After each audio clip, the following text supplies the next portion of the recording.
Former Neighbours star Lisa Armytage has been sharing her Ramsay Street memories as she prepares to make a return to the world of soap in a new audio project.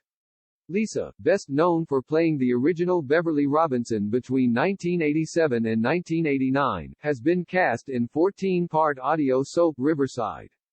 The new drama has been adapted from the existing written Riverside serial, which has appeared weekly in the People's Friend magazine since 2016.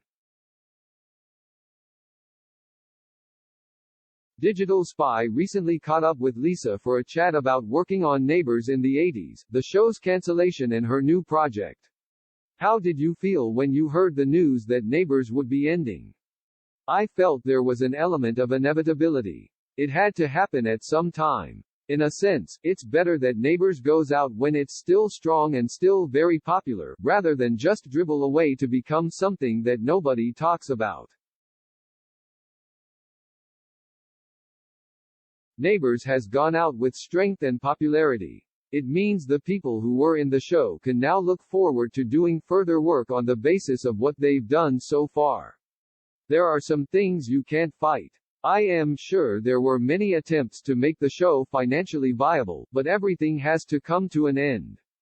You were part of Neighbours in the 80s heyday, when millions of viewers were watching. How do you look back on that time?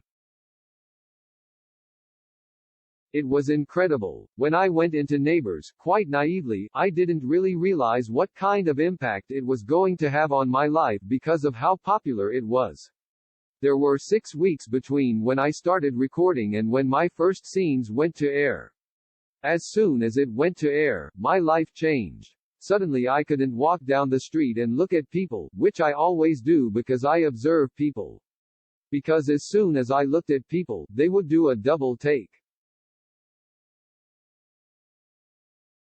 What are you doing here? As if I didn't exist out of the television. Laughs. It was an extraordinary experience. Did you have any crazy encounters with the fans? There was one occasion when my husband at the time was asked by his friend whether we could go to his children's school, because they had a school play on.